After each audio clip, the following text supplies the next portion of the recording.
All right, and we're back with another episode of the pod. Been a while, but glad to be back. I think since we last spoke, it's been the holidays, the new year. Lots changed in the world, as it always does. So let's dive right in.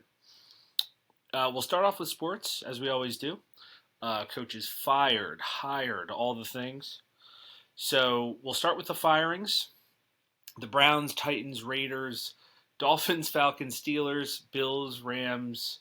I'm sorry, not Rams, Ravens, and Giants all figured out their head coaches finally. So we'll start with the hirings. Let's see.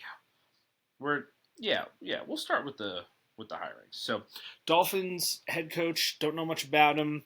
They're a third place team anyway, so no big deal. I will say though, honorable mention: the Chiefs bring back their Super Bowl offensive coordinator Eric Bieniemy, so huge hire for them.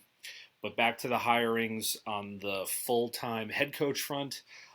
Raiders get Clint Kubiak, son of Gary Kubiak, head coach of the Broncos when they won their Super Bowl with Peyton Manning. Clint is coaching in the Super Bowl right now, so obviously a solid hire for them. He is the offensive coordinator for the Seahawks. And the Raiders have the number one overall pick, presumably getting Fernando Mendoza as their QB. So this could be a franchise overhaul in a single season. So I will say that division is tough. Their owner also makes impulsive decisions, but they also have Tom Brady at the helm in the building. Just more of an advisor and a shareholder, but can't hurt to have him in the building. So who knows for those guys? The Arizona Cardinals get their guy, whoever he is. The reason this might be good for them, though, is to move on from the Kyler Murray era. He did take them to the playoffs, and I'm a Kyler Murray guy, but just in terms of kind of moving the franchise to the next level, and moving them kind of to where they need to go moving forward, and his massive contract, it could sneaky be just a good fresh reset for them, their franchise, their team, the whole 9 yards. So, and because they share the same division with the Seahawks could be a flash in the pan. That remains to be seen. They're now losing their offensive coordinator. Never know with Sam Darnold if he's going to be a one and done. Hopefully not. I really like him. The 49ers lose their defensive coordinator and Stafford on the verge of retirement. This could be best for the Arizona Cardinals, so we will see. Probably more of a long-term move than anything else. But moving on, Robert Saleh, previous coach of the Jets and this year's defensive coordinator for the 49ers, is now the Titans head coach. That division is always wide open, so I will say a lot better chance of what they had than in the AFC East. So I think he'll fare a lot better there. Or at least, have a better chance of success. But the Brownies, as I call them, the Brownies, they hired Todd Monken. So unsure how to feel about this. So when I hear that he, with his background, he's won two national championships with the Georgia Bulldogs. He got Lamar Jackson an MVP and a runner-up to MVP. Semi-solid to substantial track record there. But with that said, he's going to, he was going to be the Giants offensive coordinator, which I think would have translated really well with Lamar Jackson's game to Jackson Dart's game. Both also ironic that it has Jackson in their name and also my own. But he instead took the Cleveland head coach job. So could work. Depends on how much he believes in Shedeur Sanders.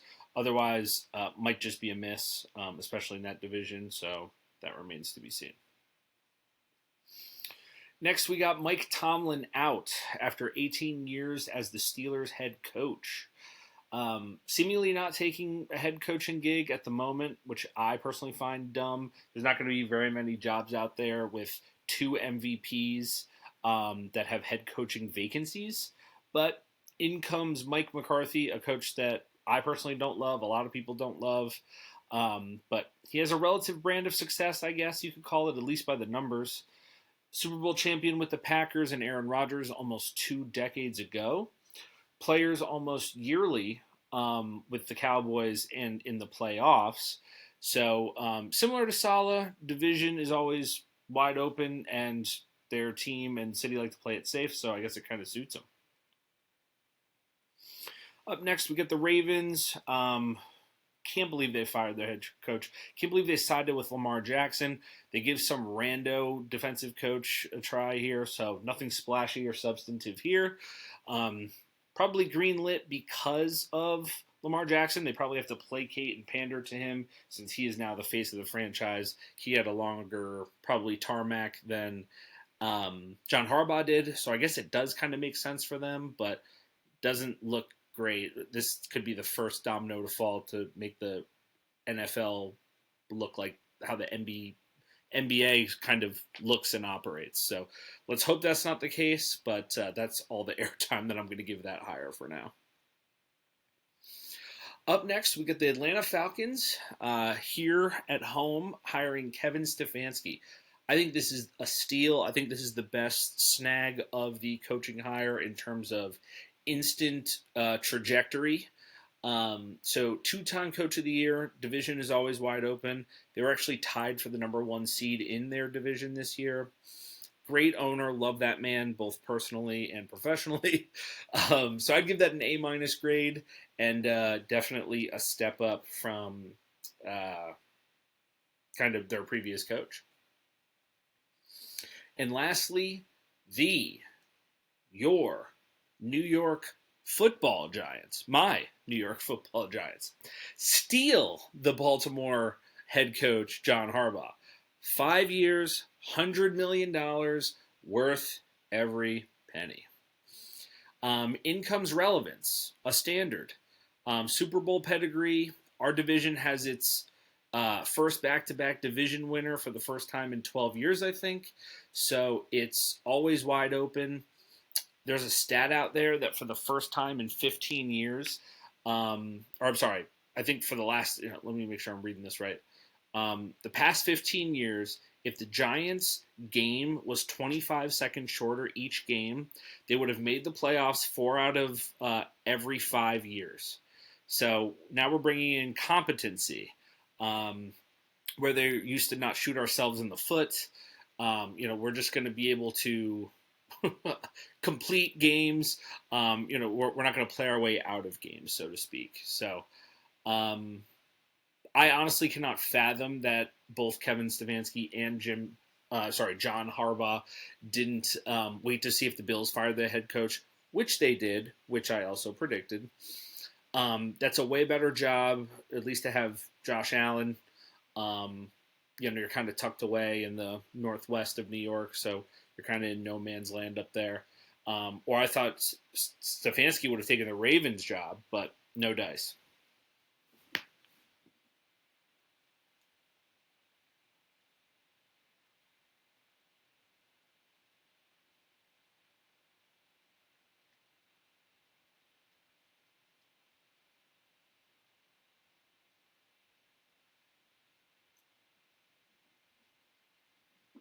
So, with that, I will say Harbaugh will not answer to the GM, thank God. He will answer to the owner, not our B minus incompetent GM Joe Schoen, who lost Saquon Barkley for nothing and extended Daniel Jones for $100 million and then cut him. So, but I will say, um, I don't know. It's taken a lot to even get here. We should be appreciative for what we have. But I'll use a baseball analogy here. He hit a lot of singles and doubles, ground roll doubles, if you want to call them that. Don't love trading up for Jackson Dart. Joe Schoen did. But we did get Abdul Carter. We got Brian Burns. We still have Sexy Dexy, thank God. Our defense is stout. And we also have Malik Neighbors and Cam Scatterbo. Those are ingredients for a potential playoff team. So John Harbaugh at the helm with the division, how it's been, and the cap continuing to rise, confidence is sky high. So no more ineptitude, no more almosts, if you want to call them that. No more if-only plays, players, situations, and games. under John Harbaugh, he's going to get our silly, injury-riddled quarterback, running back, and star receiver in line or ship them out. Thank God. This is about to be a militaristic and positive trajectory culture only moving forward. Quick mini aside, we just got our offensive coordinator for the New York Football Giants, who's, as I mentioned before, supposed to be Todd Monken, but with all of his accolades, the play style of Lamar Jackson, I thought it was going to translate well, but we have to settle for Matt Nagy here. So I personally was hoping for Cliff Kingsbury. That's who took Kyler Murray to the playoffs, as mentioned earlier. So for Matt Nagy, career highlights and lowlights. Pros, he went to the playoffs with now a backup quarterback twice in a very competitive division. So kudos to him for that. But the lows, Coach Patrick Mahomes, God bless him, but Patrick Mahomes took him to a Super Bowl, not the other way around. You could even say the same thing for Andy Reid, honestly. But didn't do any of the offensive play calling, and his contract just expired this past offseason, which, it's the offseason for the Chiefs because they didn't make the playoffs, so it expired about a month ago, and they didn't bring him back, so that says something.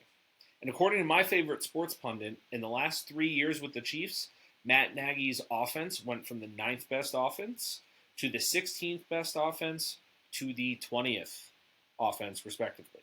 And that's with the second best quarterback ever. So, but I will take that with a grain of salt. Context matters in all things, and additionally in sports. The saying is numbers never lie, but they sometimes can be misleading, so we have to provide context. So for the context on the numbers I just gave you, the Chiefs have no running game, and their offensive line has been nothing but musical chairs 2 of the last 3 years, but really, you could say since they got blown out by the Buccaneers in the Super Bowl, but they did have a good semi-stout offensive line for a year and a half there, so call it what you want. But so to bring it back, if Harbaugh can sort of overcome our new offensive coordinator, Matt Nagy, who I could literally talk about him for 20 minutes on my own, which I may do on another podcast, sky could be the limit for this team and this franchise and for us fans. Oof. Well, segueing away from the coaches and into the recent football that's actually been played, I'm not going to sugarcoat this. This has been the absolute worst NFL season since either the strike year, the 2000 year where Trent Dilfer won a Super Bowl, or I think 2005 or 2006 when Rex Grossman made it to the Super Bowl. Just injuries, ineptitude, and incompetence all year. Football is becoming impossible to watch at this point. It's sort of kind of stylistically going back to that NBA comparison I made earlier. Only wide receiver screens, only halfback screens, short little chunk plays that just, it's more evading and trying to be athletic than actually try to play a style of football that's enjoyable for the fans. Very tush push, if you're familiar with that saying and play call. But from that aside, for the folks that are new to me or my sports takes, way back in the day, high school days, I called that both Matt Ryan and Joe Flacco, when they came out of college, would both win a Super Bowl, and Joe Flacco did. That was the lights out game.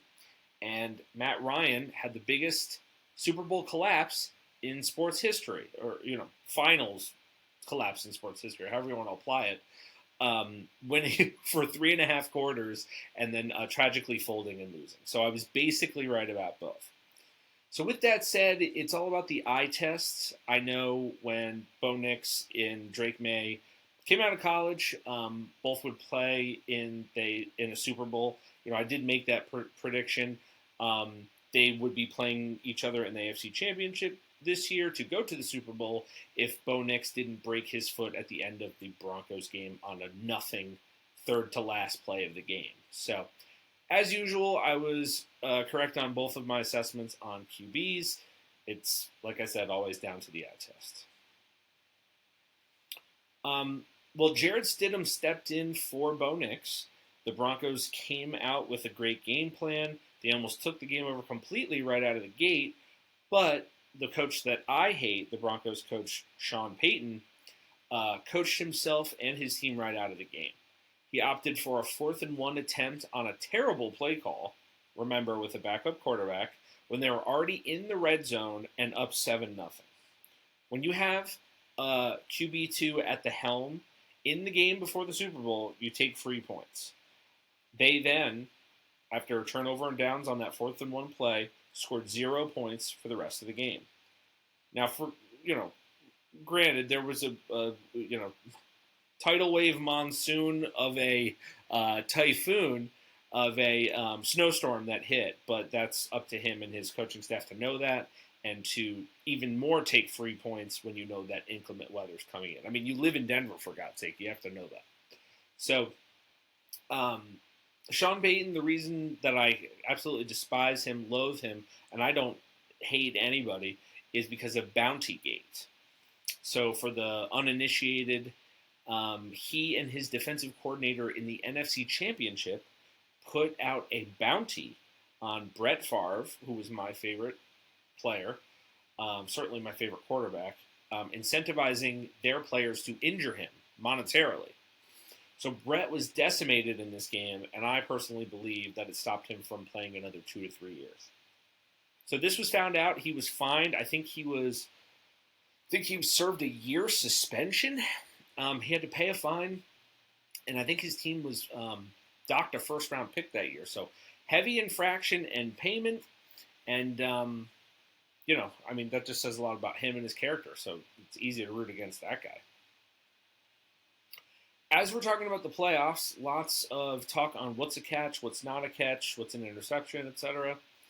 I had said that the Davante Adams catch was a catch, and the Cooks catch wasn't a catch and was an interception. I listened to 3 podcasts with a total of 7 total sports pundits on them, and they all had the same understanding that I did. So it's really not that hard to discern. People just can't get out of their way of their own personal biases, but objectivity should rule everything. Even when it comes to your favorite team, that's kind of hard for fandom. But when you're watching not your favorite team, you should fully be objective in all ways possible. Well, we can't talk about this postseason without talking about Caleb Williams. He had what was on the trajectory for a full Cinderella season. However, his own, I guess if you want to call it gunslinger mentality, ended up being his undoing. But we got to address the elephant in the room, the pass, which I think is what we're going to start calling it. Caleb's 4th down play rolling to the left to convert and win was an all-time playoff moment. I could not feel that sentiment more.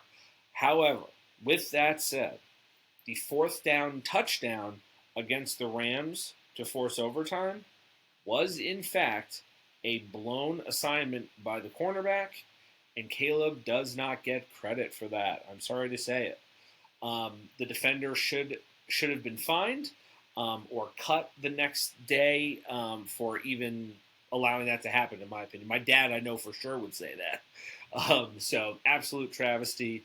Not an all-time playoff moment, sorry to say, more like an all-time playoff gaffe on behalf of the defense and that defensive player. But, no, it's not because of his painted nails, although I do not love those. I know a lot of us do not. That is just pure, unadulterated objectivity. Lastly, Aaron Rodgers. Whew. Might be end of an era. Speaking of objectivity, I've called this since the beginning. Aaron Rodgers never, despite his 4 MVPs, never reached his full potential.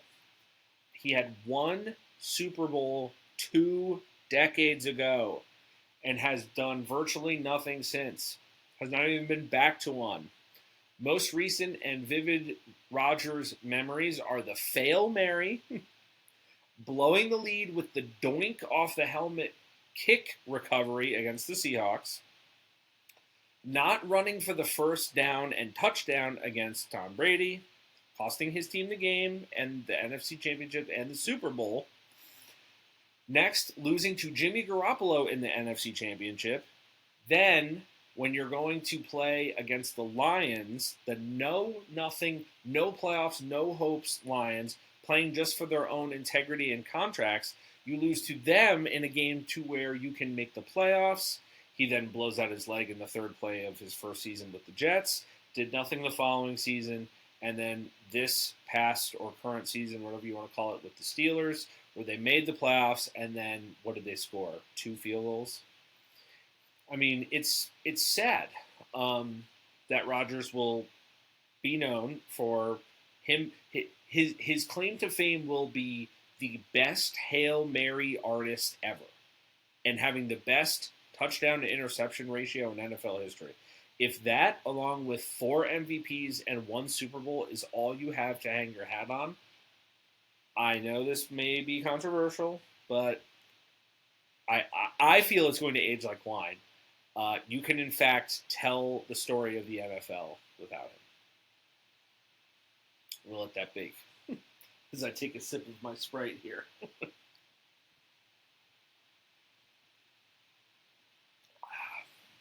All right, next up. On the Shedeur Sanders topic, how do I want to approach this? At least without coming off as it told you so. I guess that's what a lot of this podcast episode and podcast in general may come off to be. Your boy was right once again, because your boy, as in Shedeur Sanders, got nominated as a Pro Bowler.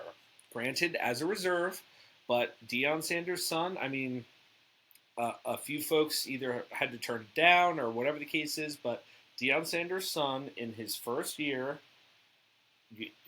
you have to add it to his resume, reserve Pro Bowler.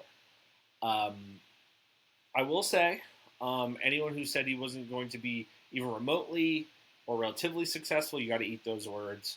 Another take in the win column for this guy.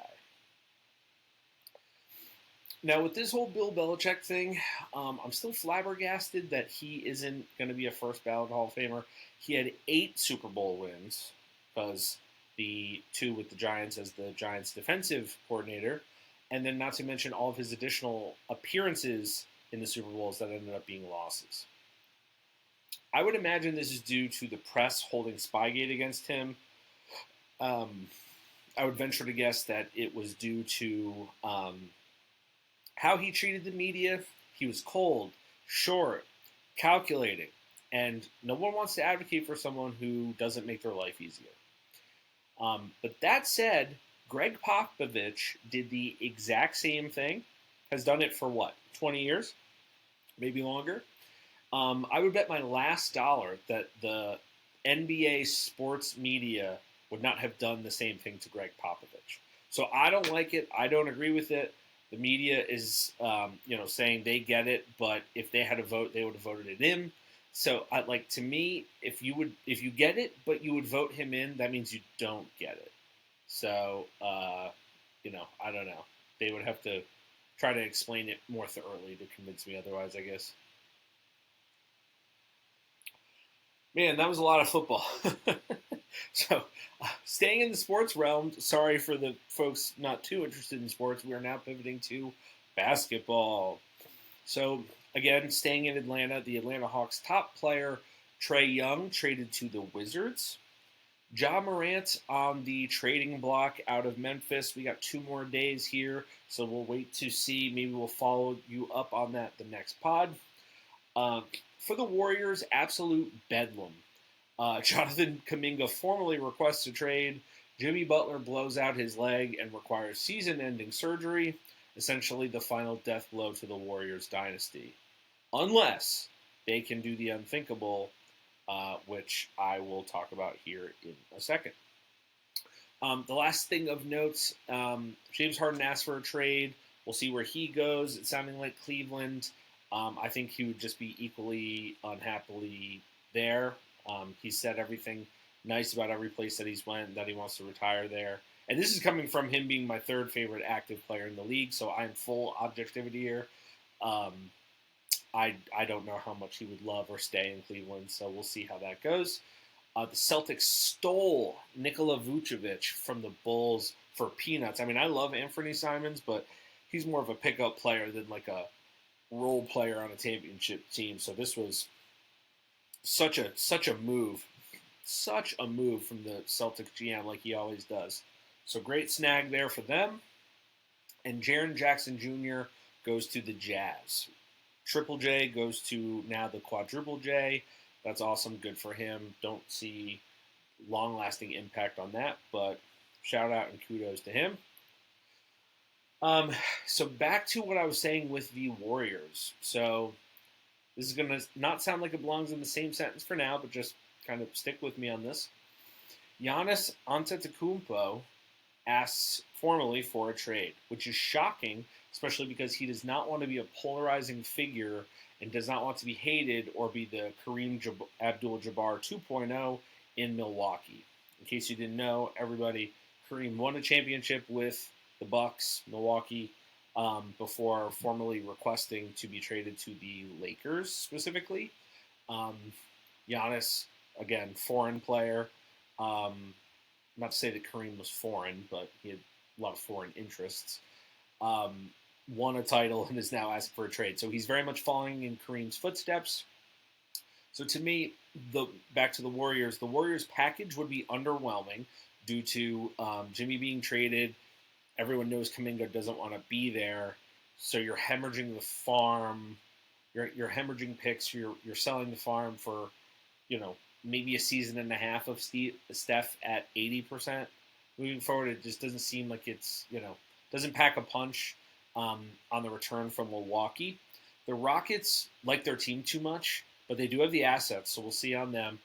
Brooklyn and the Knicks and the Miami Heat, all these teams would sell the farm, and then they would have nothing to put around him unless we traded max team players that are on expiring contracts, which I don't think any of those three teams have. I think Miami may have one, but not enough to where they could just reboot in a single offseason. So I think he would just end up being unhappy again here, just like James Harden, but just in a different region. So my guess would be that the trade doesn't happen. At least it's not going to happen at the deadline. It'll happen at the end of the year, right before the NBA draft.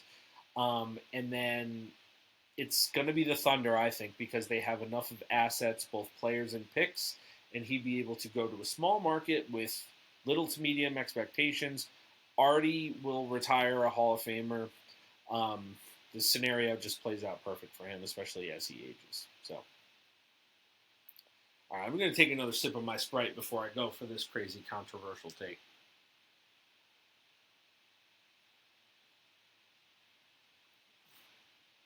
All right, this might be my hottest take I think I've had on this podcast, so I got to really lock in here.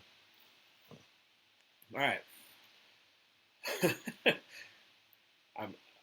Here we go. Giannis is not a top 75 player in the NBA history. I know I'm going to let that settle for a second, but let's talk about it. Let's really apply some logic to this. So, just on eye test, he's a top 75 player, but stats-wise, what's he really done? I'm going to build out my case here in real time. So he's got the one title, obviously, with the epic closeout game. Shout out to him. He got the Finals MVP in that series, and he has 2 regular season MVPs. So he has singular title, NBA champion, Finals MVP, 2 regular season MVPs. So again, like I said in my last little mini segment there, Hall of Famer, first ballot, shout out, kudos to him. He does also have a Defensive Player of the Year. And I think I may have read that he did that in the same year as one of those MVPs and may have even also done it the year that he won the championship. So to me, what that more sounds like is he's just barely done the same or slightly better than Steve Nash or Jason Kidd. Like, what does that really mean? Like, he misses so much time now due to injury.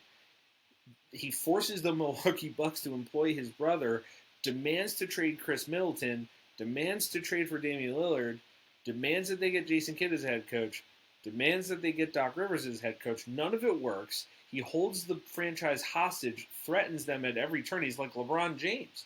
But he's just not a great player long enough for him to have this fully touted, potential GOAT level case. I think Nick Wright has him like number 14 on his top players ever list, which is just absurd. Like, he's not healthy. And if you cave to stars, your relevance depends on their happiness instead of what's doing best for the team and the franchise. So to me, it was more of a top 25 3 to 5 year stretch, and certainly not even top 25, not even top 75 all time. Sorry to say it. All right, finally on the sports front, we're going to do Winter Olympics edition. Since it's in full effect, we're going to have a very poetic segue into our Mount Rushmore segment for the pod, and that is going to be our 4 best Olympic sports, both summer and winter Olympics. So here we go with winter. Number 1, skiing/sniper shooting. That I cannot remember, for the life of me, can never remember that event. I should probably have Googled it. Where they're skiing, going crazy, and then they have to stop on a dime, take off their stuff, hike, line up a sniper rifle, shoot another one, and then just keep doing that as like a little mini relay marathon. It's just amazing to watch. Cannot wait. Number 2, curling. Obviously, if you know anything about me, that's going to be number 2. Number 3, hockey. Yours truly, New Yorker. What else is there? And number 4, trick skiing, because I grew up skiing since I was 4 years old. So if you know me, pretty easy to follow list there. For summer, number 1, handball. Do not sleep on it. It's the most fun game you can both watch and play. Number 2, water polo, just for the simple fact that those men are probably the most in shape people on planet Earth, maybe right up there with like rugby and UFC fighters. Those dudes are absolute animals, God bless them. Number 3, badminton. That's more of like a if you know kind of thing. It looks dainty, it's kind of easy to laugh at, but if you've played it, it's kind of like tennis. If you've played it, you appreciate it enough to watch it. And then number 4, basketball, obviously. You can just tell by the amount of time we spent on the podcast segment just for basketball. But I will say honorable mention tennis and also ping pong, kind of going back to the badminton aspect. Another segment here, just again, semi-poetic segue, but actually I think this one's new. I think this is a new segment that I'm thinking about bringing it on, so we'll give it the old college try and test it out, see what you guys think. So it's called the Unpopular Opinion. So I have 2 for you guys. Number 1, trade of teams in the NBA. So let's break down what that means. We would trade the Minnesota Timberwolves from the Western Conference to the Eastern Conference, and we would trade the New Orleans Pelicans from the Western Conference to the Eastern Conference. And we would also trade Detroit from the East to the West and the Cavaliers from the East to the West. So we would do this for parity, and we would it just makes sense parity-wise for the seasons, as in like the regions, just to kind of make it a little bit more uniform. As well as for the teams themselves and for geography. I think it'd just do well for the whole league. So let me know your guys' thoughts on that. Andre Drummond, this is my second take here, my second sort of unpopular opinion.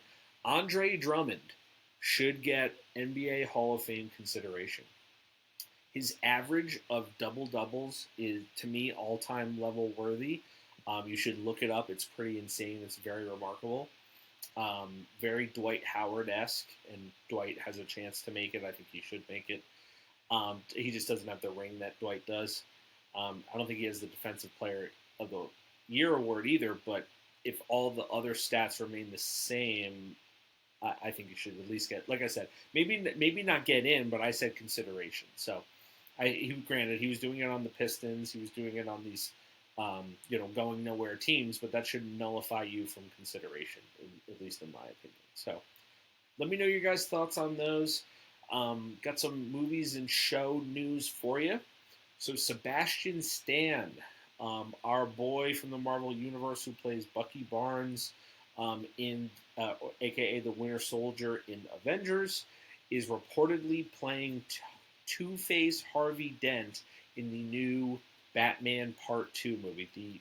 The Batman, just for continuity, the Robert Pattinson Batman universe. Also reportedly, ScarJo, Scarlett Johansson, is playing his wife, which is crazy. I don't know too much about his wife in the DC comic universe, so I'm eagerly anticipating if that is the case and what she does and how she contributes, and see how close it is to the actual comics. So we'll see on that one. Don't love when Marvel and DC worlds intersect, at least on the people who play them front. I'm thinking about making a post on my Instagram on the amount of times that happened and the characters that happened with. So all in all, intrigued, not enthused. I don't know if that makes sense. It feels right to me. So keeping it in the comic book vein, Sony has the rights to Spider-Man and all of its spin-off characters and villains. It has since the first Spider-Man movie came out, so 15-ish, 20-ish years ago at this point. For decades, it has never allowed their characters to cross over into other movies besides the Avengers. That is the one, because they got a certain amount of percentage of the revenue, and they knew the movie was going to be so big that it was essentially a guaranteed layup for them. It was like a revenue share, if that makes sense. But it's never allowed it for solo movies, and it's only been Spider-Man. There has been no allowances for the bad guys to have like a standalone against like Iron Man or Captain America, for example. So as of last week, it has leaked that they are supposedly now open to licensing their characters to the main Marvel production company now. So that is very exciting for any of the movies that are even now the upcoming movies, obviously, even the movies that are in current production like Doomsday or Secret Wars. So this is a topic I'm obviously very passionate about. I could talk about for hours. So we'll leave it there.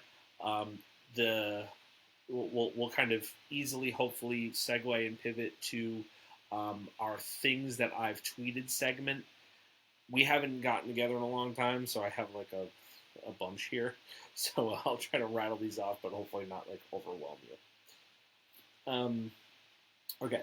Everyone is talking about the new Harry Styles album, and I'm just waiting to hear if he's returning as Thanos' brother in Avengers Doomsday or Secret Wars.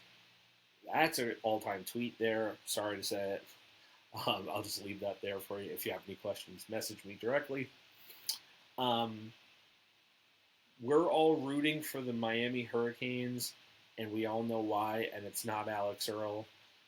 That's a if you know, you know. So I'll just also leave that there. Next one, Breaking Bad creator Vince Gilligan was in talks to create a Star Wars TV series. I have read on this that he both was in talks, and those talks never technically fizzled out. So it's still like open discussion, open dialogue on this, I guess. So that could potentially be a game changer. So we'll keep some eyes on that one. I posted, you people are all making me realize that 2016 was better than 2016, correct? Including how you all looked and acted, LOL. Yeah, that's well said right there. Everything that needs to be said in that tweet that was said. So we can just let that one sit and simmer. Next, I said, I know we're not supposed to talk about it, but one of the best, hardest beats of the 1990s is on an album that we're never allowed to discuss, the Jay-Z R. Kelly collab album. The song is called Take You Home With Me. You're welcome. Hashtag life change. That that song is worth buying on iTunes for $1.29. That's all I'll say. But I agree with hashtag life change for sure. You're welcome for sure. Um, next one. This one always makes me laugh. People calling Nancy Walk 'em Down Wheeler will never not be hilarious. That is so true. So true. This Nina Dobrev revenge tour is all time historic. They should study it in 100 years. Hashtag hanging in the loop. Some of these are undefeated. Next, this is circle back to NBA here for a second. Congrats on Jamal Crawford and Joe Johnson on being eligible for the NBA Hall of Fame. Um, yeah, those are my boys. I have both their jerseys from both of their time being on the Nets. Hopefully, you know by now I'm a Nets fan as well as a Lakers fan. Speaking of the Nets, the Brooklyn Nets have a podcast. I couldn't when I found out the other week. I almost threw my phone. I had no idea.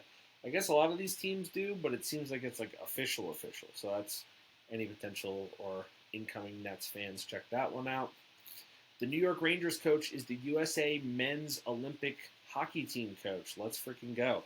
Yeah, very exciting. The Rangers are not having the best year, but it was just announced last week that they're going to have a full reboot. So I think if we have the best talent in the United States, I think our coach could do something with that team. So don't let the Rangers record translate to your confidence of the U.S. men's national hockey team. Next, my Mad Men Spotify playlist is tougher than, or my Mad Men Spotify playlist might be my toughest playlist yet. Yeah, that's a good one. That one's always ongoing, ongrowing. That one's a banger. That's a 2 a.m. currency Larry June type podcast and playlist there. Next, deleting muted Twitter words and hashtags is so cathartic. Could not agree more. It's like a spring cleaning for my phone. Rich Paul, that is LeBron James's agent. Rich Paul is an absolute idiot, and Adele is, I never use this word, aura is minus infinity because of that scrub. I don't even like her either. Objectivity, hashtag objective.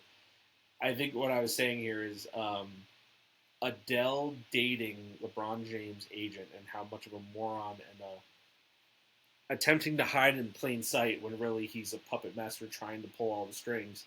I don't even like Adele, but her aura is minus infinity because of dating him, which I very much agree with. Travis Scott is in the Odyssey. Oh my God, very exciting. The new Christopher Nolan movie. That is very exciting. Great news. So add that to the things to be excited about in 2026, which I do have a list of right now, and I'm going to provide that to you now. So movies. Avengers 5, Spider-Man 4, Supergirl, Clayface, Michael Jackson, The Odyssey, Pretty Babies, The Last Photograph, Mortal Kombat 2, The Mandalorian and Grogu, Quentin Tarantino, David Fincher Netflix spinoff, Strangers Chapter 3. Those are the movies for you. Check those out. Check out those trailers. Get excited for those. On the TV front, House of the Dragon 3, Game of Thrones prequel A Night of the Seven Kingdoms, the Darth Maul animated miniseries, Ninth Jedi, another Star Wars animated miniseries, Monarch Season 2, that is Godzilla vs. King Kong, very exciting. I'm going to save that one for last. The Boys final season, very exciting. Industry Season 4 happening now.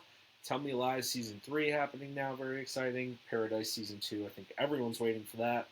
And the one I was just referencing, The Lantern Show. Green Lantern, my favorite comic book character. Cannot wait for this. Cannot come soon enough. They say it is True Detective, but for comics and for Green Lantern. I can't even talk about it because my head will spin with excitement. Albums to look forward to. I had A$AP Rocky on here. Boy, did that album underwhelm and underdeliver. That's very sad. So, We'll have to wait and see on the Drake album, but this one's been built up so much it can't not at least have 3 or 4 good songs on it. Knock on wood. Where's some wood for me to knock on here? We'll try that. And then on the video game front, the Wolverine game, I bought a PlayStation 4 years ago for that game. I think it's finally coming out this year. Invincible, sort of like a Mortal Kombat style video game, but for the Invincible animated show characters, which is very exciting. Star Wars spin off video game, very excited about that, especially because it's coming to Xbox. And potential releases for 2026, Punisher movie spin off, very excited about that. Hope that that is in fact true and is in fact the case. Same with Vision Quest, the spin-off to WandaVision, which I think everyone saw because of the pandemic. One of the best miniseries of any show ever. And Ahsoka Season 2.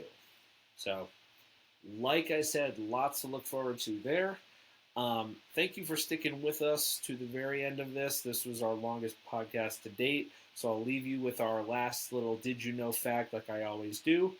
And that is Ethiopia is still in 2018.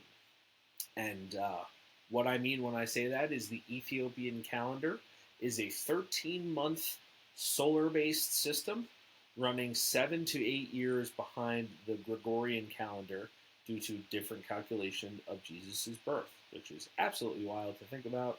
And this was kind of fun to come across and see people's reactions. So thought I'd share for the people that missed it. I hope you enjoyed today's episode. That's all the time we have for today. But like I said, hope you had a good time. Hope we kind of got you away from the rat race and the riffraff for 30, 45 minutes. And always a pleasure for me. Until next time.